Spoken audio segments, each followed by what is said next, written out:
underground bunker in East Tennessee, this is America's premier mortgage field services expert, Paul Williams.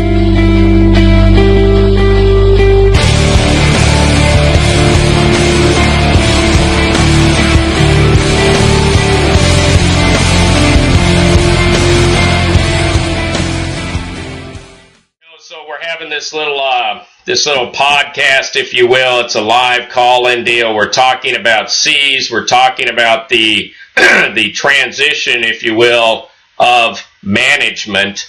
So what say you with specificity to the transition in management? Think it's good or bad? I think it's a diversion, personally. And when you say, what do you mean by diversion? Well, I think somebody did something with a lot of contractors' money and can't account for it. So I think somebody's, just crawling in the closet and let somebody else, take the front and center. So in essence, you and I want to make sure that I'm hearing correctly what you're saying. So you kind of think that the theory is by bringing in this dog and pony show, this young lady to buy the company, that both the old management, the new management think that the debt's just going to fade away and nobody's going to pick a fight with a young girl? Yeah, pretty much. I mean, the fight's still going to be there. There's a lot of money owed that misappropriated once it got into their hands. That's what I think. I mean, I'm not sure of it, but from all indications, it's like, our money, went into something other than paying the contractors, for sure. And, maybe the heat is on from the Florida, Attorney General office, possibly. Right. There have been some complaints made. Oh, there have. So somebody actually reached out or wrote the Florida AG. What can you tell us about that? Well, it's just, it was something that I know was looked into by them. Sure. And probably put a little fear of God into certain people that may have been responsible for the misappropriation of our money. Right. So, I'm just suspect. That's all. Sure. I've been lied to. I've been lied to by them. And I'm just I don't trust anything that comes out of their mouth anymore. Yeah, and everybody knows me, as the great Satan. I love to kick people. I like to crucify them upside down on an X. But I tried to keep an open mind. But when I ran the names through many of the public and private databases I have access to, I didn't see a tremendous amount of capital. And to me, if I was going to buy a company, and in this situation, SEAS, one of the first things I'm going to want to do is I'm going to want to reach out to labor, or at least in my initial statement, I want to say, even if I'm lying, I want to say labor is our first priority. Why? Because first, if you don't have labor to do the work order don't mean jack shit. And second, the portfolio holders whom are sending me work are going to say, hey, wait a minute. We don't want to get involved in a bunch of fucking insanity, huh? Right. So to me it's right. to me it's a wild card. I reached out privately to individuals whom know Miss McDonald, both within and without SEAS, and I'm going to tell you, they didn't think that she just had $1 million to whip out of her ass to pay off debt. Right. So I think she's covering somebody's ass. They're trying to figure this out, how to stay out of jail. And that's just my feeling. I had heard that. I had spoken with an individual that I hope comes on the podcast. This is an individual with a Juris Doctor, and actually, he heavily he was involved at the federal level with criminal defense. So I figured this is a guy who's got to know the law, and he had intimated the same thing. He stated that he felt, and so I can say this because he's a lawyer. Me, I'm not a lawyer. I don't give legal advice, but So he stated that a lot of the activities he felt categorically matched quite a bit of Florida criminal law. But I want to step over into something else because, excuse me, you're a new person here on the podcast this afternoon. By the way, this is Paul Williams. I'm the editor-in-chief of Foreclosurepedia. That's foreclosurepedia.org. The time is 13:30 hours Eastern Daylight Time. The date, 07 March 2015. Our discussion today is SEAS. We're discussing the fact that SEAS has been purchased by a former employee. With that said, what would it take for you as a member of labor to say, you know what, I'm going to give this a shot, and I would contemplate working with management? And be very candid if you might, because while, per se the President of the United States isn't going to listen to this, I'm sure many other people are. Are you asking me, or are you asking them? Yep. No, you're live. You're live. You're the man I'm talking to right now. After my experience, and I'm not a young puppy anymore, if it walks and it talks like one, it probably is one. And I just feel that there's just something going on here where they used our money for something else. I don't know if they invested it into an interest-bearing or a Ponzi scheme they've got going. I don't know what they got going on there, but I just don't trust it. I don't ever want to do business with SEAS again. I don't know why SEAS would even would exist. If they don't pay everybody off, then then that's proof that somebody misappropriated the funds that belong to other contractors for the jobs that they did.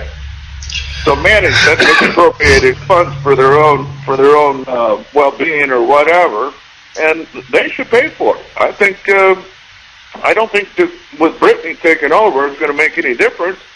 I know a lot of the contractors have been offered a payment plan. Well, how are they going to make a payment plan when it was stated to me that they're not going to get any more outside source work until they pay everybody off?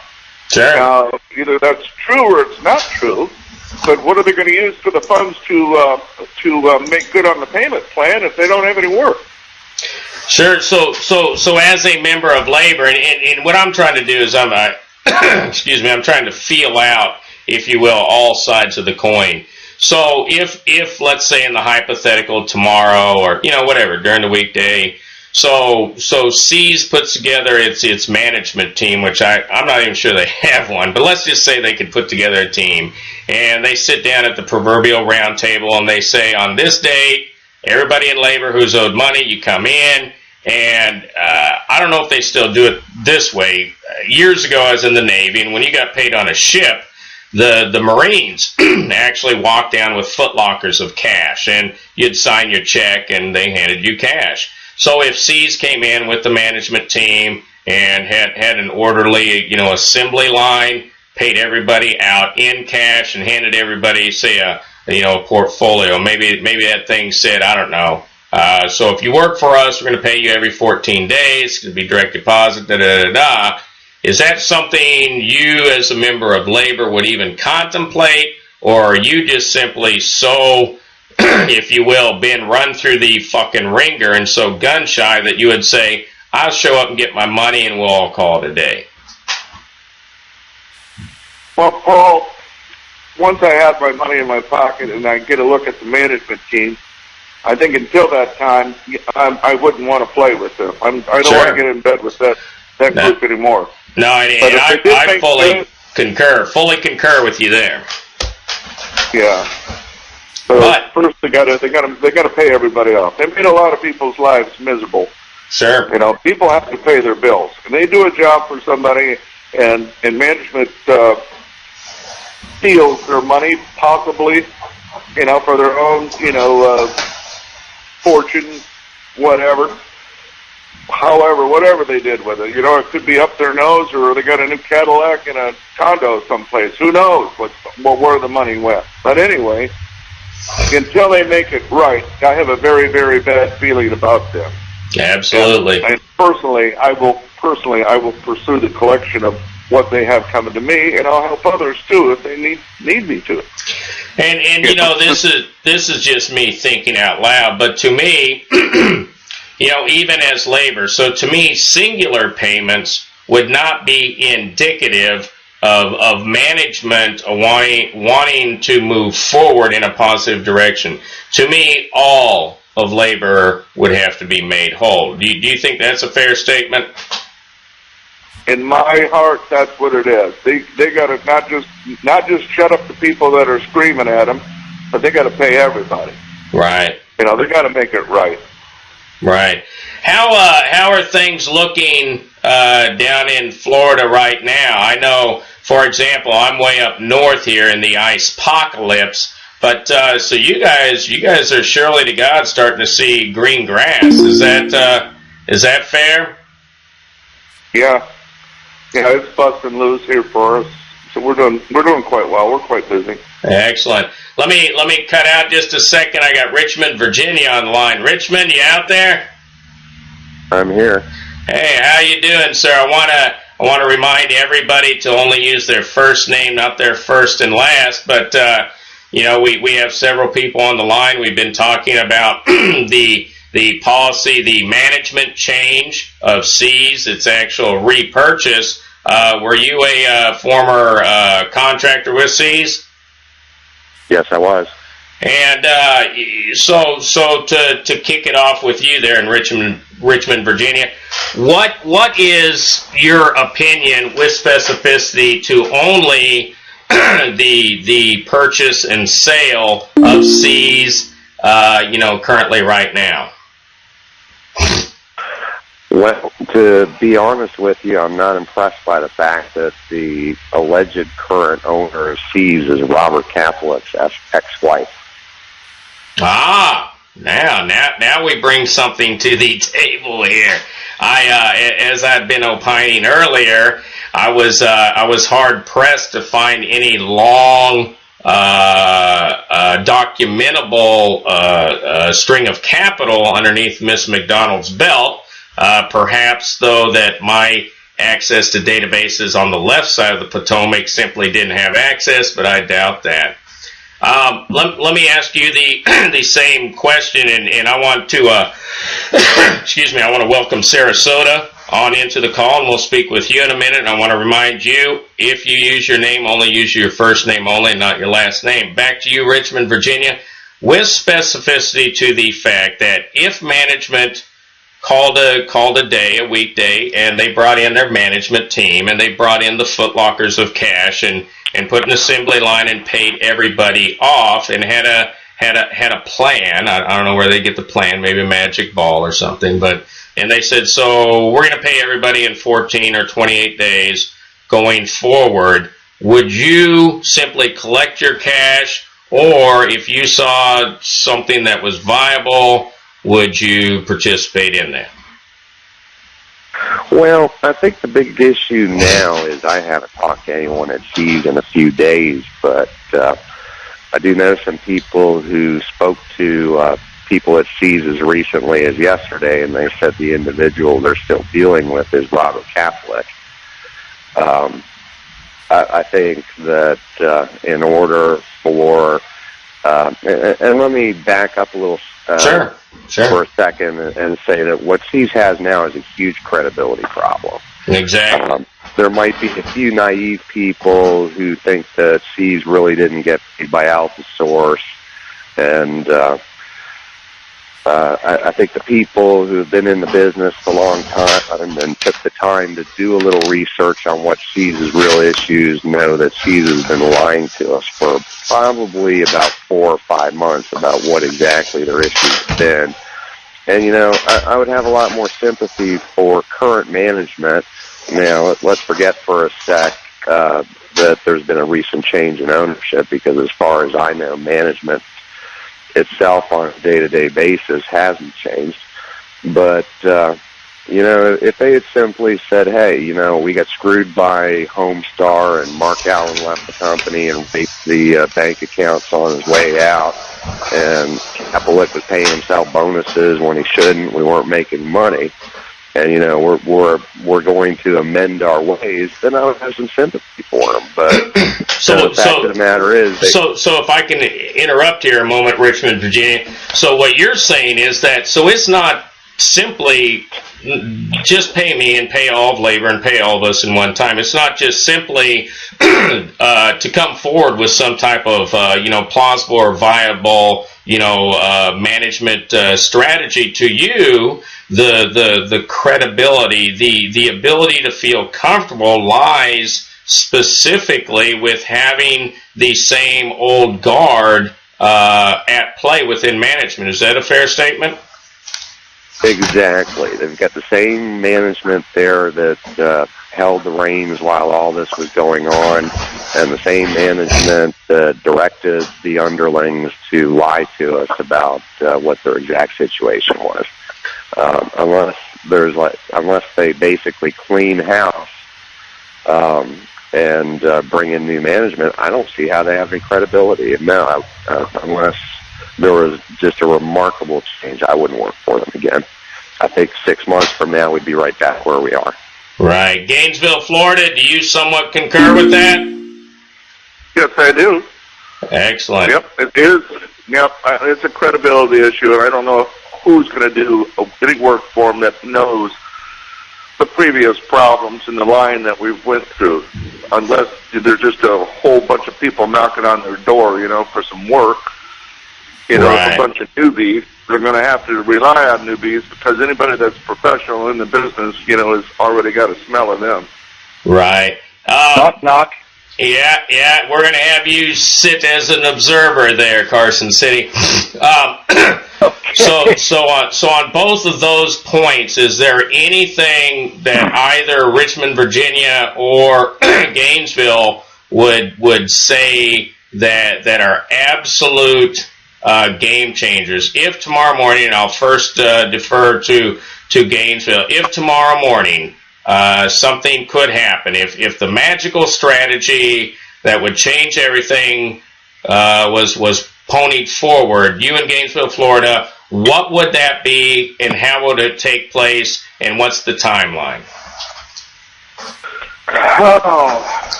And let me interrupt, because I don't, and I apologize to interrupt, I don't want to sound like I'm trying to save SEAS here, because I'm not. I'm not trying to save or destroy anybody. What I'm trying to find out is, so this is the first time in history that labor has been able to sit down and actually discuss things that are of merit.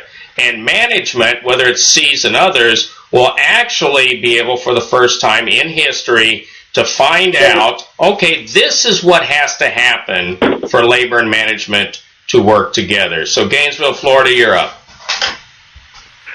First, we have to be paid. And I think it's important to see where the funds went and whoever was responsible. Probably not the whole team over there. There's just somebody that had their hands on the purse strings, and they misappropriated it.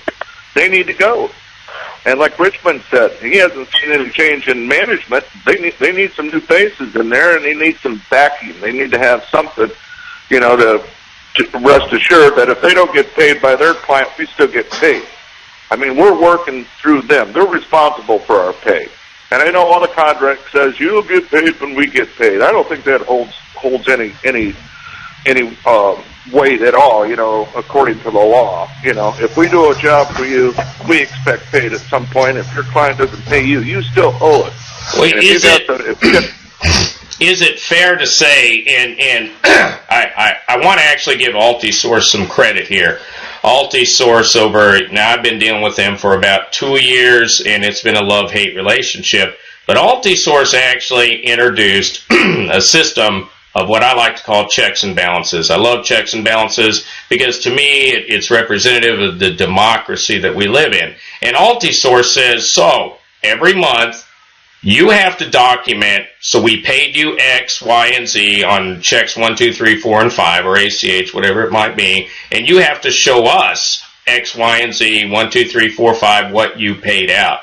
Do you think it is fair to say that, albeit that provision may be, and I don't have SEAS contract in front of me, but so it's there, we'll presume that it says pay when paid, which I always thought was somewhat illegal underneath federal contracting anyway. But how does labor find out whether or not management has been paid. Do you, Richmond, Virginia, agree that that might be a problem, the ability to measure the veracity of the information being disseminated from management?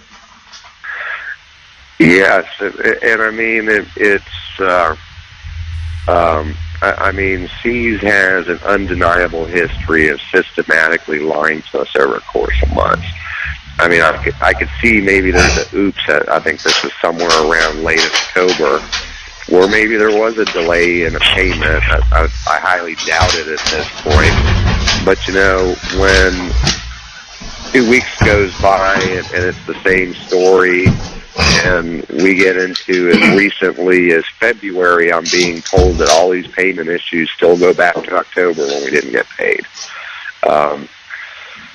And if there was some way that we could find out whether they were paid or not, that would be great. But the problem is that nobody like SEAS or other regionals are going to want us having any kind of direct contact with their client to facilitate such information. As a matter of fact, the SEAS contracts have a little provision in them that if we contact their client directly, we pay liquidated damages of $5,000. And on the flip side, you know, AlphaSource wanting to have checks and balances is great, and I applaud them for it. But the problem is it all falls back onto the veracity of what they're being told by SEAS. If SEAS tells them that they paid everybody, then AlphaSource doesn't know any different until these somebodies pop up and tell AlphaSource, hey, SEAS is lying to you, we haven't been paid. Sure. And let which is actually I'm sorry. Sure, I was sure. just going to add, which is seemingly a situation that SEAS is going through right now, is apparently they've told AlphaSource that everyone's paid, and that's simply not true. Really? Yeah, I had heard rumors and ruminations about that. I hadn't spoken per se with anybody whom had stated that. I have on my board, it looks like Sarasota, Bradenton, Venice. It's a wireless caller. You interested in jumping in? Yes, good afternoon, gentlemen. How you doing today? My name's Tom.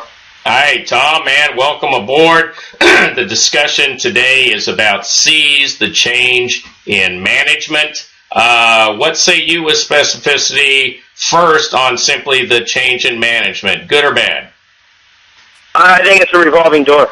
I don't think there's any change. I think it's the same uniform, same or different uniform on the same player. I think that's exactly the way to put it.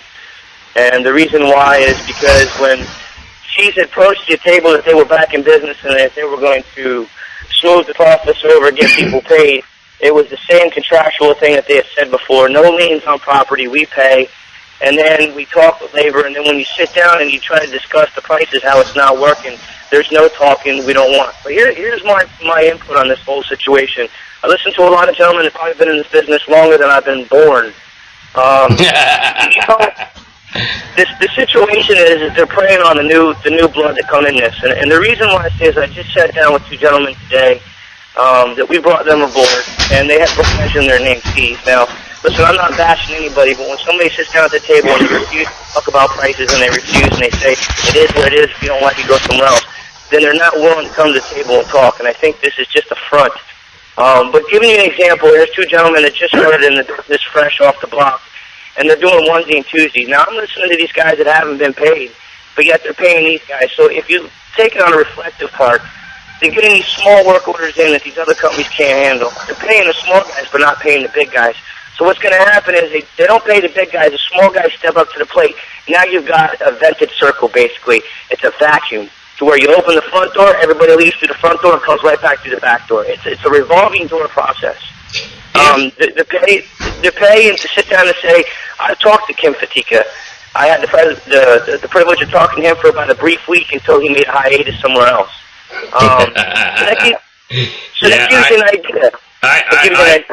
And I'll interject here. So publicly, Kim and I have had our issues. I like Kim as a person. I I think he's an excellent professional. I think, excuse me, he has just merely experienced the industry when he stepped into it and didn't realize what it was. With that said, there, Sarasota, Florida, let me ask you this. If tomorrow morning, in the hypothetical, there could be a meeting, and if the footlockers of cash were brought to the table and all of labor was paid off in one fell swoop, what would you specifically there in Bradenton want to see in a portfolio being pitched to you? How would that relationship, in the hypothetical that you would even consider it, what would that portfolio pitch look like to you, Bradenton? Bottom line is, for an honest day's work, for an honest day's pay, and you will get paid. Simple as that. Timelines. What about your timelines? That's it. That's how we do our business. That's how we do our business. A client comes to us and says, you have 48 hours to turn this property around. We better, excuse my language, make damn sure that it's turned in right. You know, we strive for excellence, and sometimes we fall short of that. But the main goal is to provide a service to somebody else.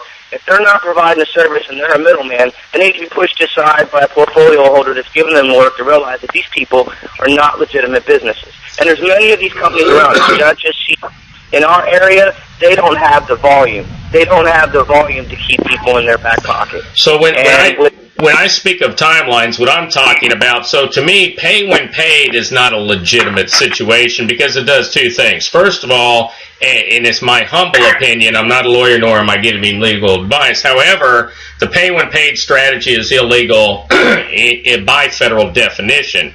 With that said, you as labor, what is the legitimate timeline in getting paid? For example, I'm going to throw A-Sons out here. To me, Mylan Thompson has been a trailblazer forever. He pays in about 36 hours. M&M Mortgage, 2 weeks. Other upstanding firms, 28 days and weekly thereafter. What type of timeline, and let me stop right here. So the reason I believe pay when paid is illegal, illegitimate, unethical, and cultivates an environment for fraud is because the company that is stating that, and I'm not saying SEAS here, but in generality is stating we're financially insolvent. We don't make money unless we get paid. And so if you do not have the liquidity to float your note, you have no business in the industry. But with you, what say you, Bradenton, Florida, with specificity of the timeline? And you got to repeat that question because you broke up all on the cell phone. I apologize. With you, with specificity, what type of timeline works? 28 days, weekly, hourly? What type of timeline for you to stay in business is the viable model? For me personally, 2 weeks would be where it needs to be. But I think that's a double-edged sword because it depends on the project, because we hear so many different stories, and we've heard it from SEAS, that, well, it has to come from this, and it has to come from that. So really, for us to really give a concrete answer on that, we got to be able to sit down and open up the book just as much as they do, and everybody cross-talks across the table. Now the question is, are we ever going to get to that point? So to answer your question, 2 weeks, but at the same time, have somebody sit down and say, look, this is what the money is, this is where it's at, this is what we're doing. Communication is the ultimate thing in the field. If you don't have communication, it's the blind leading the blind. Sure. Richmond, Virginia, timeline, what say you? Well, as you're aware, you and I have had some discussions off the podcast, so you know that our predominant business is actually commercial construction. Yes, sir. And I can tell you that in our industry, the standard is net 30. So now that's in commercial construction, correct? That's in commercial construction. Very good. I don't do residential construction, but I'm willing to bet it's something similar. And I don't think net 30 is too much to ask for in this industry because it does a couple of things. My understanding is Altisource pays its invoices within 21 days, and it does direct deposits at least twice a month. Yes, sir. That's 30 correct. days gives them ample time to get paid and pay us. But I also agree with Sarasota. This is the only industry I've ever heard of where you even hear the phrase pay when paid. The last time I'd heard it, I think I was watching Goodfellas. Yeah. Well, that might pay her out. Yeah, Gainesville, Florida. What say you? Timelines, go. I think outside source, and this we'll use them for an example, and SEAS is the order mill. They have to check the work. A contractor's out there doing the work, turning in the results, and he has his hand out in 2 weeks or 30 days, and then they go back and inspect the work, and it wasn't done as it should have. And then there's going to be that factor of a chargeback. So 30 days would be nice, but 45 days would be acceptable in my world. And as far as paid, when you get paid, well, if they got paid for any job, I don't care if it's a $30 mow, and they took your $30 and put it in their pocket, they just breached that contract. So therefore, you have the right to go to their client and say, hey, did you pay them for that $30 mow? You know, because they breached your contract. Their contract is null and void at that point. I want to throw something out there on the table, and this is a question. It's not necessarily with specificity to SEAS, but it's an industry question. There's a there's a great term out there called chargebacks these days, and I tell you what, I thought the Federal Reserve Board was very eloquent when it created two terms, inflation and deflation, because neither exist. Chargebacks takes the cake.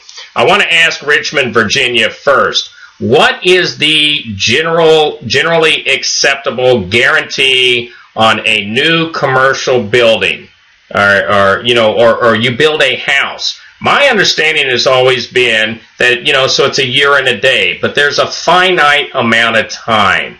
What can you tell us about guarantees as they apply in the commercial sector that you're currently involved in right now? Work is generally warranted as to labor materials for 1 year. And that's not to say that in the period of that 1 year, if you discover a defect, you just get to call up the contractor and say, you owe me $500 or $1,000 or what have you. That's to say that within 1 year, if you find a defect, we'll go back and fix it. Right. So if we flip it into the property preservation field, what you've got is a situation where they're basically saying, and this is a prime example, and SEAS actually pulled this one. Right about when they hit their money problems, they pulled a little trick where they said that their client was doing some kind of internal audit, and that they had determined that the size of properties had been inaccurately stated, and they were trying to charge people back thousands of dollars for lawn cuts that were done over a year earlier. Lawn cuts, and so let me ask, Bradenton, Florida, do you do grass cuts? What's that again? I said, do you do grass cuts? Yes, we do. We do about 200 a month. And so I'm not all that familiar with Florida. The heat just kills me. But I realize that most of those lawns down there, when you're in the condos, those are pretty small. Do you recall any $1,000 grass cuts on a condo? That'd be a negative, Ghost Rider. Ghost Rider 107. Check wheels downwind. Call Mal 700-2992. If able, contact local GCA upon approach. Well, and so this drives home the point that Richmond, Virginia most eloquently brought up. So here we have, and I have failed to see yet, a contract that spells out the guarantee or the timeline thereof. Say again? What's that? Oh, I was just saying I have failed to see a contract out there yet that spells out what product is guaranteed for what period of time. Gainesville, Florida, do you have any, anything in your contract that states how long you guarantee a product? Oh, no, nothing. Nothing. Richmond, is that ditto for you?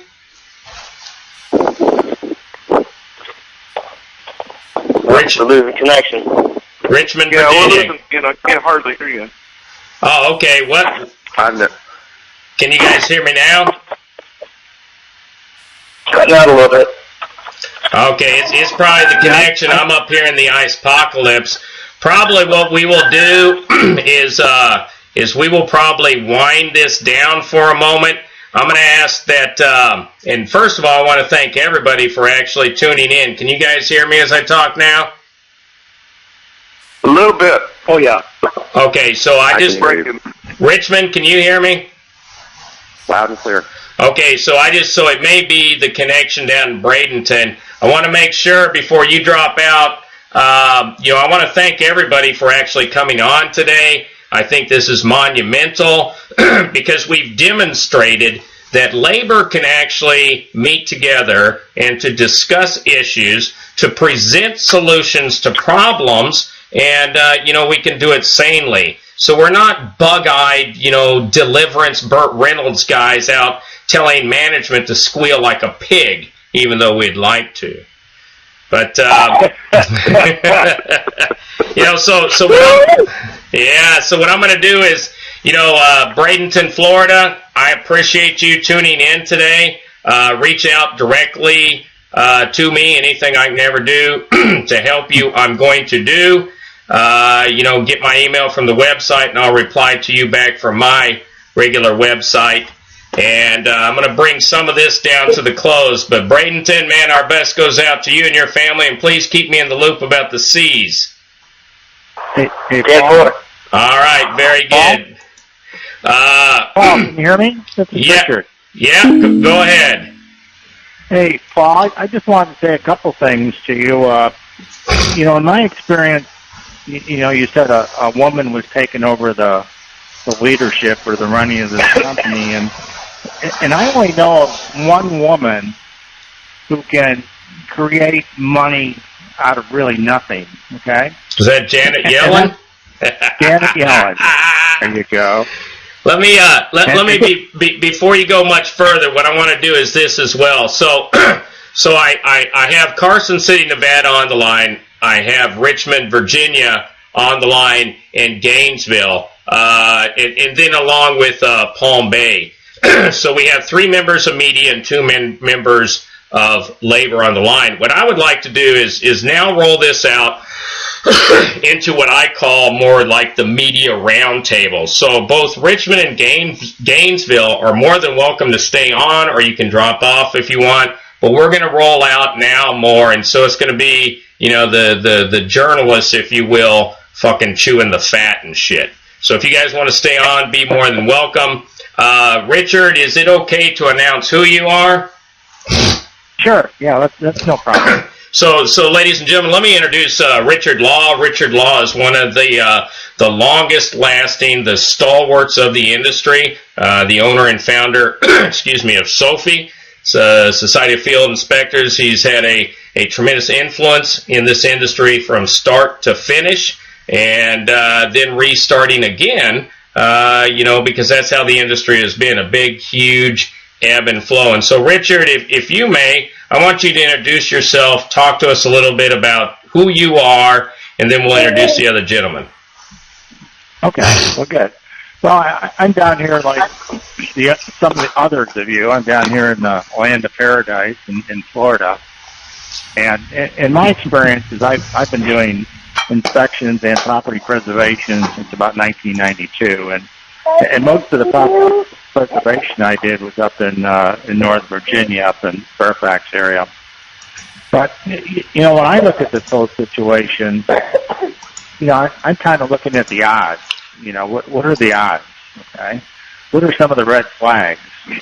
And I think anyone that's self-employed in any business should look at some of the sessions that go on with American Greed and up at CNBC. And if you watch those programs, watch 10 sessions and find out how the crooks think and how the crooks act. And you quickly see that the crooks really don't care about you. It's all about them. And if you get a situation where they're starting to run out of money, on a Ponzi scheme, they don't look for ways of paying off the people they've cheated. they look for ways of getting new members. Okay, maybe they join the church. Maybe they're Mormons and they become a bishop in the Mormon church, so they can bring more people into their organization, to their Ponzi scheme, bring in more money. They never worry about the people they owe money to, and just keep that process going. Now, I don't have any information really about the company you're talking to, but they're bringing in people that probably don't have any capital, probably don't have the means to pay off. And if they're going to bring in new people, it's just continuing what they've been doing before. And the old people aren't going to be paid anymore. They're not going to get paid. The other thing is, someone mentioned, and I heard this before, about the $5,000 liquidation damages or penalty if you go to their customer and complain. That for me is a tremendous red flag. And I would just read you that, probably stay away from the company, because they've had some experience with this before. That's why the clause is in the contract. Okay, they found a way to keep people from talking to their customer. And so my odds say that if you're new, stay away. My statistics, when I look at them, say if you already work for them, don't continue to work for them. And find some new blood. Why take risks, whether you're new or old? Why not just move on and find a better company and just, put all your work there? And how long, if I might ask, Richard, have you been involved with the mortgage field services industry, both, in the industry, the inspections, observing what is going on, for want of better words? Well, I've been watching the industry since about 1992 when I got involved with it.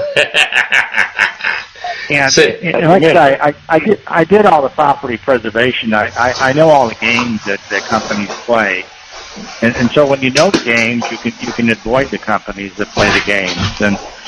And I've seen over the last probably 5 or 10 years that people are working harder for less money, especially in the inspection part of the mortgage industry. My God, people are out there doing inspections for $3, okay, and taking 7 photographs. When you get over to the property preservation, it's a little bit better, but there's just so much fraud out there. It's just unbelievable. Oh, let me interject here now, Richard. I hear they're giving out bus passes, baby, to do those inspections. What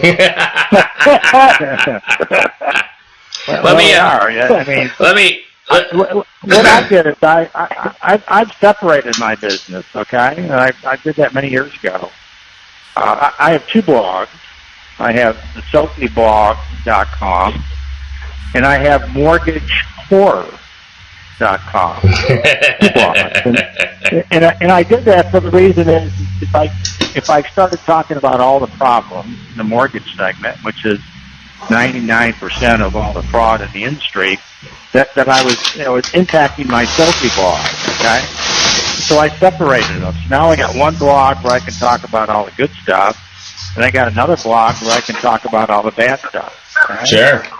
And that way, and I've also removed all the kind of the disorganized companies, I don't want to use a different word, out of our database. In other words, the Safeguard, the Five Brothers, the MCS, all those companies, we removed them probably anywhere from 5 to 12 years ago. And so we promote the better companies, and that's what our customers want, is they want to know about the better companies, and we just ignored the other companies that just don't fit in. Sure, and I want to bring in Carson City, Nevada, Silver Springs, Nevada. Gentleman's name is Aaron Aviero. Aaron Aviero runs Holiday LLC, which also deals with he opines upon the mortgage field services industry. He is actively involved in organic gardening and within the GMO aspects and what's going on out there. Mr. Aviero, why don't you give us a real quick 2-paragraph summary of who you are, how long you've been in the industry? Started in the industry as a Fannie Mae contractor at the end of 2007. Actually, going on, it'll be the start of our 9th year in April. We started in April as a Fannie Mae contractor. We have always had the organic farm going on. It is something that I'm pretty passionate about. My father was one of those people, teach a guy to fish, you feed him for life. He taught me how to fish, he taught me how to farm. So I'd always be able to eat. So that's always a part of our business model. And I started advocating for labor back in 2009 when I started attending functions on a national level, some of these seminars, and I witnessed people selling their current preservation company for $1 million to somebody, keeping the contract to deal with the nationals so they can turn directly around and sub the work. They instantly became an order mill doing nothing. But now, let me interject here, and I want to be candid. So I understand you're a little upset about it, as am I. But America is based upon capitalism. What is wrong if you can get somebody to do work and you make money off it by doing nothing? Well, nothing if you're paying them. You see, there's a caveat there. Yeah, there we go. That's what I want to drive home the point. This is all I have to say about this business model. Here's what I have to say about this business model. When you consistently do the same thing over and over and over and expect a different result, I believe they call it insanity. Yeah. What? And now I'm gonna leave everything alone with SEAS right there because I have a scheduled interview with these folks. But that is a question I am going to ask them. That is the top question on the plate. How are you going to make this any different? And how are you going to resurrect a failed business model? What makes you think you can be successful where others have failed? That question has to be asked. And in that respect, I don't know anything else about it. What I'm seeing on the surface, they're, again, hiring of employees. They are not hiring contractors. And again, I don't want to go too much farther into this. I would like to have a respectful interview with them, give them a chance to present what's going on over there. And let me step over. Richmond, Virginia, are you still there? I'm still here. Excellent. It's my understanding that you might know your way around a courtroom, that you might know how to shepherdize a case or two. Would that be fair to say? I've seen a couple. So and this is a question I have always wondered. So to me, when we talk about this industry, and sans the legality of employee and contractor, all that shit, to me the core document between labor and management is the contract. And so I guess the question that I would like to ask of you is what avenues, what courses are left, from the point of view between labor and management when the contract, even though it exists, is no longer honored, if that makes sense. So if we have a business relationship in a fiduciary capacity, and yet the contract that is there is no longer being honored, I mean, what recourse really is there, barring, because I don't want to get out in left field and say we're going to end up with a body count, even though I believe that. But I mean, what does the management or labor do? What do that? I mean, is the last resort actually going to the courts, in your opinion? Well, here's the thing, and it kind of is a matter of bargaining power, and it kind of goes back to what Richard Law was saying about red flags. If you look at most of these contracts, they have a choice of law and a venue provision in them. And using SEAS as an example, their contract specifically says that Florida law applies and venue will be in Hillsborough County, Florida. Okay. Now, where that helps them out is, generally in a contract, somebody breaches it, somebody's owed money, you go down to the local courthouse, you fill out a warrant and debt, you show up, judge enters a judgment, and now you've got something that you can use to collect, whether it be a garnishment, attachment, what have you. In the case of, and going back to using SEAS as an example, but I think this is something that holds true for all of these companies, somebody who's owed a few hundred or a few thousand isn't going to take the time to hire somebody down in Hillsborough County, Florida to go chase after it. So what you're kind of left with is mechanics liens. But the problem there is a mechanics lien, unless the client of the regional steps up, isn't going to get you paid till the property sells, which could be weeks, months, years, what have you. Now, I will tell you that SEAS is kind of screwed up, and in these new agreements that they're reaching with people, they forgot to put in their venue provision, so you can pretty much sue them anywhere. But the way the business model is set up, they're probably going to get away with screwing the little guy, unless the regional has a client who cares. In this case, it sounds like Alphasource is stepping up to the plate on this one. But, the only people they really have to worry about not paying is the people that are owed, I don't know, $5,000 might be enough to get some people down to Hillsborough. $10,000 probably definitely enough. But there's not a whole lot we can do. All we've got is our non-legal avenues, which would be, browbeat them by telephone and email, go to their client, that kind of thing. Or the legal remedies are there, but the problem is there are some hurdles, and legal remedies don't get paid fast. Even if SEAS reneges now and I go sue them in the General District Court for the City of Richmond, all that gets me is a piece of paper signed by a judge that says they owe me money. I now have to go figure out how to collect. So, do you believe, Richmond, Virginia, in the hypothetical that the situation, whether let's use SEAS as the example.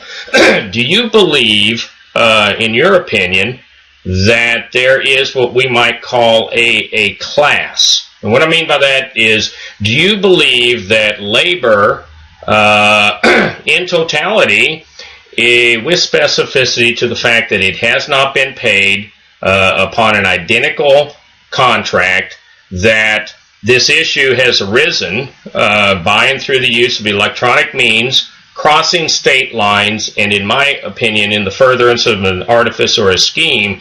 Do you believe that labor has a commonality in the issues of not being paid? Do you think that there might possibly be the potential for the certification of a class? I think there absolutely is, and the two biggest questions that a court's going to look at in certifying a class for purposes of a class action suit is going to be similarly situated, and can the plaintiff fairly represent the interests of the class as a whole? And I think if you get a contractor who's owed $10,000 or $20,000 or $30,000 to file suit and seek class certification, it probably will be certified. But there's a downside to a class action suit as well. And I've never handled one in my life. When I was practicing law, I did primarily criminal defense, family law, and bankruptcy law. But from what I understand, anytime there's a class action suit, what ultimately ends up happening is the lawyers get the bulk of the money. Right, exactly.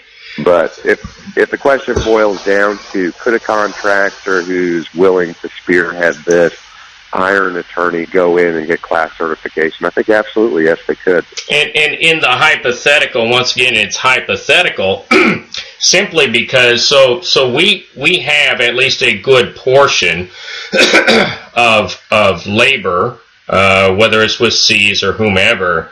I mean, is it theoretically possible at the federal level that two or three could come together, file pro se, and pursue that cause pro se? Or I mean, I'm not all that familiar with federal rules of civil procedure, but to at least get the ball rolling. I mean, is that a possibility, or is that something where the courts, they just frown and say, you got to have a lawyer? It's going to depend on what kind of business they are. Generally, an LLC or a corporation needs to be represented by an attorney because the courts look at it as a separate entity from the people who comprise the membership or own the stock.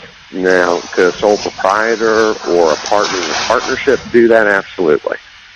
Excellent. So, I mean, and I'm throwing all this out because what I do hope is that for months and years to come, a lot of this information, because it will be up there forever, that, from time to time when people have questions or management, and this isn't just necessarily SEAS, but what I want there to be is a very clear and distinct understanding that business as usual is done, that we are in the 21st century, and that, not everybody out there doing the work in the field is some old redneck with overalls like me. Well, there is another avenue that we haven't even discussed yet, and I don't know if it's applicable to all states. I've only researched this with respect to Virginia and Florida, and that is if you've done work that is potentially covered by mechanics lien law, and that, unfortunately, that's not going to be grass cuts in most states. That's not going to be inspections. That's going to be the thing where, and this is actually one of the things we did with SEAS, is they had a roof that was leaking. I think it wasn't a major leak, but it was enough that shingle and felt had to come off. A decking board had to be replaced, and we bid $2,500, and ultimately it was approved. We did the work, and it's one of the items that comprises what we're looking at right now. So clearly, that's covered by mechanics lien law. Now, Florida and Virginia, and I can't speak to any of the other 48 states because I simply haven't looked, but they both have laws that say if a contractor is paid money and a portion of that money is meant to pay subcontractors who provided labor or material, and that money isn't paid over, then that's larceny. Sure, absolutely, bringing in the criminal element. Interestingly enough, the Florida law actually has the most teeth to it. According to the Florida law, if the aggregate amount of money involved exceeds $100,000, which, going away from the hypothetical and going to our favorite target of the day, SEAS, I'm certain it does, just based on the people that I've talked to, it's Class 2 felony, which carries up to 30 years in prison in Florida. And to me, to me that's the heart of the discussion. So, if I may interject with a question here, real quick. Yeah. We're all talking hypotheticals. Now, one of the big issues that has been brought up here is where subject matter jurisdiction takes place. The contract says you got to come to Florida. It sounds to me, with Florida's laws, it would behoove an individual to go to Florida to take up their issue in the Florida courts if that is if the teeth are that big in that lien law. Would that be a kind of a fair assessment of? No, I would disagree with you to an extent, and it's more the practicalities of it than it really is the legal aspect. And the reason that, and let's take any regional out there that's on its last legs. I would rather be in Virginia, and I'll throw out there that based upon the way they operate the business model, they're all going to be on their last legs at some point. It's just a matter of when, not if. But here's the thing. You get the criminal ball rolling. What you do there basically is you would contact, and I forget what their name is. I think they call it Major Crimes with Tampa Bay Police Department. if they decide to pick it up, they refer it to their district attorney's office, who files an indictment. Somebody's arrested, there's going to be a trial. Well, there's no expense involved there, because at this point, we're not considered plaintiffs, we're considered victims. And if a trip needs to be made down to Hillsborough County, Florida, the state of Florida is going to pick up the tab for that. They're going to pay for your fare down there. They're going to put you up for a couple nights in a hotel for the trial, and then they're going to send you home. And you would be going there as a witness for the prosecution then? Exactly. Okay. Now, yeah, that's where I was getting at. Okay. On the civil side, I would much rather be in Virginia, or I would much rather be as far as possible away from these people as I could, because I'm willing to bet that when one of these regionals gets to the point that they're taking their last gasps of air, they don't have the money to hire a Virginia attorney, fly people up from Tampa Bay, Florida in this case, put them up, and actually defend the suit. I'm willing to bet that. I guarantee you that if they default on these new agreements that they're doing, I'm running to the courthouse the next day, and nobody's going to show up. I'm going to walk in there. I'm going to get a default judgment. I'm going to wait the 21 days I have to wait, and then I'm sending a garnishment to health source. Let me throw out another hypothetical, because, well, no, let me throw out a practical question. So we have what we actually have. We don't know if SEAS has sold. What we have is some type of memorandum type of release.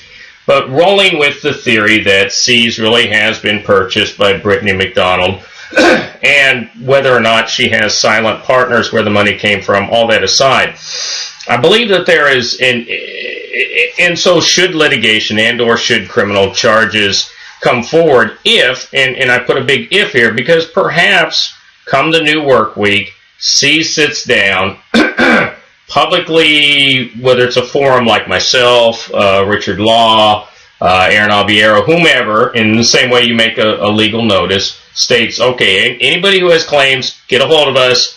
We will verify the claims. We're going to pay them out in a 96-hour process, blah, blah, blah.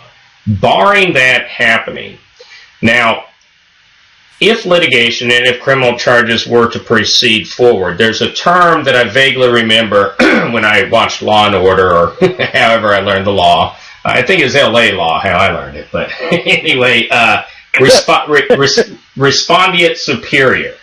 So does this still keep, if you will, the Newkirks on the hook for if there were crimes committed, they handle that, but then the debt, in theory, is absorbed by this Miss McDonald. Is that somewhat how law works, or am I way off base? Well, we've kind of got a bunch of things going back and forth there.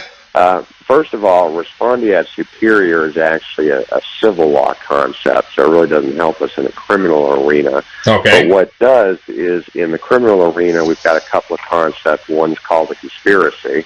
Right, okay. Which probably isn't going to apply in this situation. It might between the Allens and Catholic, who knows, I don't at this point. But for conspiracy to happen, you almost need people to get together and say, hey, let's take this money that's coming in for the contractors for work that they're doing, and let's divert it to other places and not pay the contractors, and the other person would be like, hey, that sounds like a great idea, let's do it. That would be a conspiracy. Sure. But on the other hand, there's also some concepts called accessories before the fact and principles in the second degree. Okay. Now, an accessory before the fact is just somebody who gives some aid before it happens, and it could be as much as the Newkirks knowing what Catholic is doing and, implicitly giving their blessing by not doing anything about it. A principle in the second degree is somebody who is actually present and lending some kind of assistance. So if the Newkirks have any hand in the management and know this is going on, that would make them principals in the second degree instead of accessories before the fact. Now, what's the difference? They're both criminal. The difference is that accessories before the fact don't get punished as heavily as principals in the second degree, just because the principal in the second degree is taking a more active role. But to go to the second prong of your question, changing the ownership from the Newkirks to Brittany McDonald does nothing to criminal or civil liability. No effect whatsoever. Conceivably, all it does is it adds another person who might potentially be on the hook somewhere down the road. But the Newkirks, ultimately, if somebody can show that they did something that would be worthy of piercing the corporate veil, or in this case, the entity of the LLC, then they're on the hook, and there's really nothing they can do to get off. Excellent, excellent. Richard Law, if I might ask you a question. So, in your vast time involved in the industry, have you ever seen what we're seeing today with specificity to what I at least consider, in my humble opinion, to be fraud? And B, have you ever seen labor actually actively beginning to marshal itself to address that fraud? Well, I did. Okay. Let's go back to 1999. Okay. There was a company down in Spring, Texas, which is just outside Houston. Okay. Called First National Net. Okay. Has anyone on this particular podcast heard of that name, First National Net? I have information on that simply in my media morgue, but that's before my time. Well, it was run by a guy down there by the name of Greg Wolf. It was Edward Greg Wolf, and he ran the organization. Big national company, very, very, very big. And they got into the process where they stopped paying people. And a lot of people had really run up the tab very high. I'll give you some names. Robert Klein, this is the Robert Klein, not the safeguard Robert Klein, but one over in New Jersey. There was another gentleman named John Genovese out in California, and another named Richard Mason up in Illinois. Okay? Well, the three of them, it run up about almost $1 million tab with them. They were about $300,000 each. Richard Mason was the only one that filed a legal lawsuit against them back in, I guess it was 99 or 2000. And that thing got dragged on and dragged on and dragged on. And what happened with First National Net, it got so bad down there that people were actually calling the operations manager down there. I can't remember his full name. I think his first name was Joe. And they were threatening to kill him. Okay, they were just going to come down there and kill him. And he actually left the organization because of the death threats. And not just one death threat, but multiple death threats. And then First National Net, they had a lot of leased equipment. They didn't have much they owned. They were in a leased building. They started factoring. They had a big account they had was with Fleet Bank, and they started factoring out the payments they were getting from Fleet. Okay, and the word I had is they were just pouring all that money over to accounts over in the Philippines, and then the company just went dead. Greg Wolf, he kind of disappeared. Some people said he went down to Costa Rica. The Richard Mason lawsuit died. The other two people never got paid anything. Companies came in and pulled all the leased equipment out. And it was just that they never did file bankruptcy. They just disappeared. Everything just disappeared, and people forgot about them. And you're all talking about, civil versus criminal. The civil doesn't work unless there's money there, okay? If all the money has been spent, it doesn't do you any good to go out and get court judgments, whether they're in Florida or Virginia or wherever, because if you get the judgment and there's no money there, you're still not going to get paid. So maybe the best way to go is with the criminal aspects of it. But But who do you find that'll take the case? You know, the FBI will take it if it's over maybe $2 million or $5 million. But for the small person, trying to get law enforcement involved is almost impossible. So I guess the real question you have to find the answer to is, what does the company own? Are there any assets?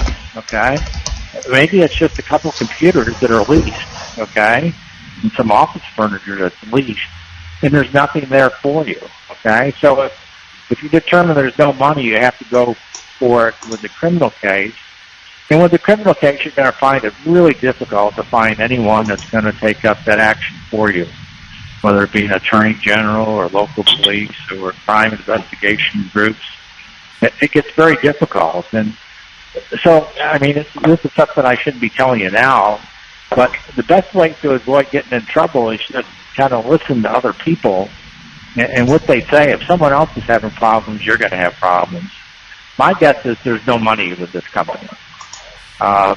You know, I see Yahoo groups. This is kind of a thing you see all the time. Someone will come up on a Yahoo group, and they'll say, "Oh, I work for company A, and they're the worst. They never pay me." And then somebody comes up and says, "Yeah, I work for them too, and they were really crummy.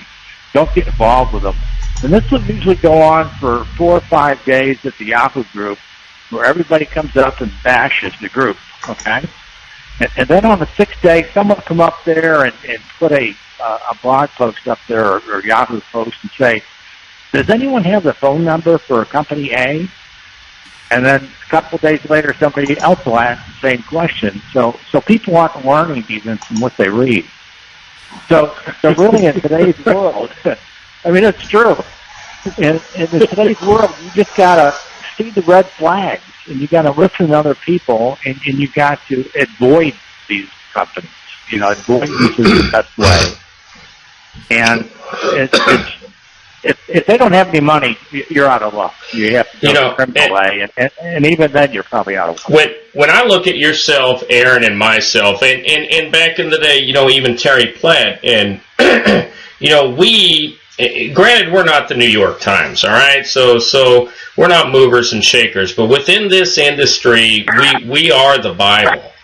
You know, and what I would like to do is down the road at some point in time, get some of us on a setting like this and find out what can we as media professionals be doing any different, if anything, you know, to really affect change. And what I mean by that is, so myself as an example, forever and a day, you know, so I've been this horrible guy, I'm the great Satan, you know, fucking fear across the fucking land. But, so now we've identified the problems. And so to me, it almost lays upon our shoulders to say, okay, so now we need to start introducing some solutions. How do we, you know, as media professionals, actually, first of all, identify, you know, whether it's by geographic area or demographic, who's getting fucked where and how they're getting fucked, and how do we actually, you know, work upon changing that. I don't want to sound like MoveOn.org or any of that bullshit. But, you know, I mean... If I can... Yeah. One of the things that I have started to suggest in consultations when people call me and talk to me about these companies, I flat out tell them, are they licensed? Are they properly licensed in your state? I recently had a go-around with Richard Colmer over at Sentinel Field Services. And he told me, oh, well, we don't have to be licensed. I said, okay, let's find out if you have to be licensed. I asked our local Secretary of State and Attorney General, and guess what? That was on November 14th. On December 4th of 2014, Sentinel Field Services was properly licensed in the state of Nevada. And now they are sending in their recruitment emails, they have a highlighted section that stipulates the proper licensing and everything they want you to have. And I'm sorry, but one of the biggest issues in this state, and it came out in Boozecheck, that Hearst v. Boozecheck case, was licensing. And for the life of me, if a company is not going to obey your business laws, What makes you think you're going to get paid? I mean, again, we go back to the insanity issue. Everybody's doing the same thing over and over, expecting a different result here, and that's what's been going on for the last 5 years. Come on, the ball's got to stop bouncing sooner or later. There's no more air in this sucker, man. Hey, Richmond, Virginia. So this is a curiosity question because you're actually a contractor. You actually, so your vested interest is working with clients, making money, and getting the product out to the other portion, if you will, the other clients that are out there. You know, in your humble opinion, as a member and representative of labor, do you feel that licensing is something that's critical? Do you feel that by saying, and I want to interject this irony, Safeguard's licensed. They have a business license in every state that they actually conduct operations and or have fiduciary arrangements or agreements with others. As a member of labor, Richmond, Virginia, is this something that you would feel more comfortable doing work with order mills? Well, here's the thing. I agree with Mr. Alviero on this wholeheartedly. And that is that if a company is going to follow, or is this going to shirk the law and not be properly licensed, then they're taking shortcuts. And they're probably taking the same kind of shortcuts in all aspects of this business, and that might be one of those red flags that if they're not doing what they need to do from a legal standpoint, then they're probably not going to do what they need to do from a payment standpoint. With your actual knowledge, within the legal community, is there anything you've ever stumbled across, in civil litigation, wherein you could formulate or opine upon whether or not, if I'm company A, hey, fuck it, if I'm SEAS and I'm conducting operations in, Virginia, is there something that compels me that I must have a business license, i.e., is there interstate commerce going on? And I would think there would be, because we're talking about the movement to and fro of money and labor. And if I do not possess the credential that I need, the business license, even as a foreign DBA or what have you, is that perhaps a course that labor ought to be looking at to reach out to their, whether it's the Secretary of State, the Treasurer, whomever? What say you? In Virginia, business license is a local issue. And we're one of the 3 states in the nation where our cities are not inside counties. They're completely separate. So if you're doing business in the city of Richmond, you're supposed to have a business license in the city of Richmond. If you're doing business in the county of Fairfax, you're supposed to have a business license there. But there's not a whole lot of teeth to that law. Really, operating a business without a license is a Class 1 misdemeanor, carries up to a $2,500 fine and up to 12 months in jail, but there's really no personal liability on these people. You can't put a corporation in jail. So the worst thing that's really going to happen is they're going to get fined. There's no civil remedy for not having a business license. Even if it were a situation where they were doing something that required a contractor's license, which is a state issue as opposed to a local issue, it really doesn't have any teeth from the plaintiff's standpoint. It's got some teeth from a defense standpoint, but it really doesn't help us as the contractors doing the work, other than to look into this and look for those red flags. And going back to SEAS again, and what I said I think the first thing out of my mouth about Brittany McDonald being Caplic's ex-wife, I kind of wonder, you really have to look at what experience do these people have running a company.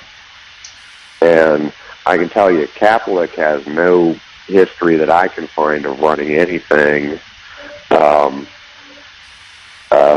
prior to showing up at SEAS, and Brittany McDonald is almost equally as interesting. She's got no history that I can find of running anything. And to throw it out there, when I saw her name and did a little bit of research, she was kicked out of her apartment last year by a court for not paying the rent. Exactly, Let me interrupt here. We're at the bottom of the air, and the time is 14:39 hours Eastern Daylight Time. The date is 07 March 2015. My name, Paul Williams, the editor-in-chief of Foreclosurepedia.org. Today we're discussing on Foreclosurepedia Radio Network, SEAS and the transition of management. We are currently involved in the roundtable discussion with one member of labor and two other individuals whom are involved in journalism. Myself, they merely refer to me as Hunter S. Thompson. But those are some excellent points out there that you're that you're bringing up, and these are points we're not going to solve today. But I believe that by setting up, like I'd stated earlier, Mr. Law, myself, Aaron, and others talking about what can we as journalists do to bring attention, to put out some ideas for solutions. Yourself up there, Richmond, Virginia, bringing the ideas, from the perspective as an educated, individual, within law. I mean, to me, at the end of the day, putting all of this information in front of people like the CFPB, the Consumer Financial Protection Bureau, because while I am loath to become involved, if you will, in a bunch of regulation, because it never ends well for anybody, the reality is, in the short term, perhaps, the stick is better than the carrot. What say you, Richmond? I think so, and when you bring in the Consumer Finance Protection Bureau and going back to what we were talking about with the licensing, it might solve problems in the future, but what it basically does is it screws the people who are owed money now. If some government entity goes in and shuts them down, then none of us get paid. Yeah, absolutely. I agree with Richard Law. The best thing you can do is take a proactive approach on the front end. Do your due diligence, find out what you can about these companies, and figure out if it's a company that you're willing to take the risk to do the work with. Absolutely. If I can interject something right there. And Fire will. This is something I see in consultations all the time. Due diligence. They don't do it. And don't check out who this company is. Find out how this contract they want you to sign with no negotiating. They keep this in mind. This is a forced-on-you contract. Nobody will allow you to make changes on this. I ain't being rude. Find out how it applies to your law. I got to interject there. I'm not trying to be rude, but the reality is that a contractor can accept or not accept the contract. That's the only thing I want to say. I'm not saying that these contracts are good by any stretch of the imagination, ethical or even legal, but nobody puts a gun to anybody's head and says, hey, you got to sign this. So I just want to make sure, that at least my opinion, I'm clear on that, but I'll, carry on there, Carson City. Let me change the word force to demand you to sign. And nobody really does force you to sign anything. But sure. They make demands on you. But the point I'm making here is when you get this contract, find out how this contract interacts with your laws. Subject matter jurisdiction is where the work is done, not where they want to be represented. And this work is being done in Nevada. Nevada law applies to what goes on in the state of Nevada. A lot of these contracts, and for example, the lien law. In Nevada, lien laws cannot be waived. You cannot make somebody waive a lien law. Same in Tennessee back in 1996. Right. Governor Phil Bredesen made it up. They void that clause in the contract immediately, so you can lien in Nevada. So find out, and that's just the biggest thing labor can do to start coming together is to find out how these contracts interact with their local laws, because when the time comes, that is going to come into play big time. Excellent. Well, gentlemen, it's a Saturday. I'm up here in the ice-pocalypse. I'm sure the rest, as I look at the other numbers, I got Nevada there. Got to have some sunlight 75 there. 75 over here. Gainesville, what's your temperature? About 65. 65. Yeah, we got down here Palm Bay. What's your temperature there, my man, Richard? It's actually it's a cool day today. It's 69 out. So oh my God, my heart bleeds for Sunday, you, my man. Sunday 80, Monday 82, Tuesday 87, Wednesday 86. Oh my God, yeah, it's sympathy. It's coming, Richard. It's coming. And Richmond, Virginia, what's your temperature up there? We're at 55 degrees, just warm enough to melt all this white crap, but not warm enough that I'm going outside with the shorts and T-shirt. Hey, you know, gentlemen, I want to thank you all for tuning in today. I'm going to try to make this, at least initially, a weekly experience, and not so much about simply, you know, with specificity to one client. In this situation, it happened to be SEAS. I'm hoping that SEAS will listen through this and take a lot of the input and take that under, you know, consideration. But I want to start talking about the industry, about what we are going to do. You know, and it's not just about labor, it's about management as well. A good marriage there.